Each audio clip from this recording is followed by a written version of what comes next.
আসসালামু আলাইকুম। সম্প্রতি জাতিসংঘ অধিবেশনে যোগ দিতে গিয়ে ডক্টর ইউনূস সাহেব এবং তার দলবল যেভাবে নাজেহাল হয়েছেন তা নিয়ে দেশের মিডিয়াতে এবং বিদেশের মিডিয়াতে অনেক লেখালেখি হচ্ছে, অনেক হাসির পাত্র হয়েছে অনেকে। ডক্টর মোহাম্মদ ইউনূস জাতিসংঘ অধিবেশনে যোগ দিবেন, সেটা কোনো সমস্যা নেই, ম্যাক্সিমাম রাষ্ট্রই যোগ দিয়েছে।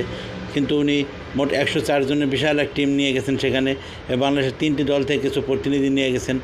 তার মধ্যে বিএনপির মহাসচিব জনাব মির্জা ফখরুল ইসলাম আলমগীর আছেন, জামাতের নায়েবে আমির সৈয়দ মোহাম্মদ আবদুল্লাহ তাহের আছেন এবং এনসিপি থেকে নবগঠিত এনসিপি থেকে মিস্টার আক্তার সহ আরও কিছু আক্তার এবং জারা সহ আরও কয়েকজন আছেন।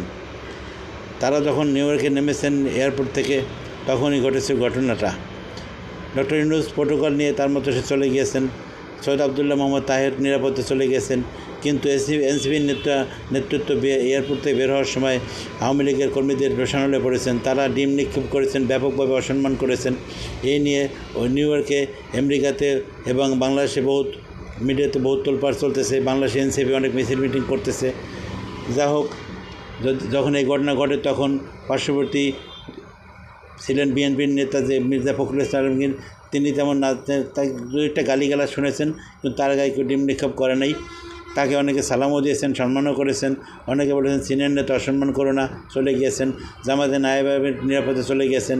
যত নাজেহাল হয়েছেন এনসিপির নেতৃবৃন্দ।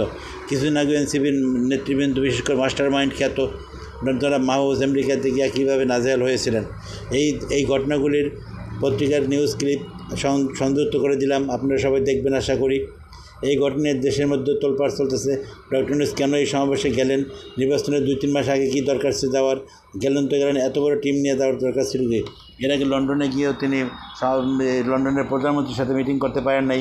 শেষমেশ তারেকদের সাথে মিটিং করে মুখ রক্ষা করে চলে এসেছেন। দেশের কোটি কোটি টাকা খরচ করে এত বড় টিম নিয়ে তার যাওয়া কোনো মানে ছিল না। মির্জা ফখরুল ইসলাম আলমগীর সমময় উজ্জ্বল একজন ব্যক্তিত্ব। লন্ডন, আমেরিকা তার কাছে তেমন বিষয় না। হাজারবার গিয়েছেন, ডক্টর ইউনূসে গিয়েছেন, কিন্তু ডক্টর ইউনূসের সাথে গিয়ে মির্জা ফখরুল ইসলাম আলমগীর নাজেহাল হলেন, অসম্মানিত হলেন। আমরা এই ধরনের ঘটনা দেখতে চাই না। ডক্টর ইউনূস ভালোভাবে চলবেন, সম্মানের সাথে চলবেন। অনেক সম্মান অর্জন করছেন, এখন সম্মান কি খোয়াতে বসেছেন, কেন বসেছেন তা তিনিই ভালো জানেন, উপরওয়ালা ভালো চলেন। সবাই বিষয়টা ভাবে দেখবেন। আমার চ্যানেলটি ভালো লাগলে সাবস্ক্রাইব করবেন। আসসালামু আলাইকুম।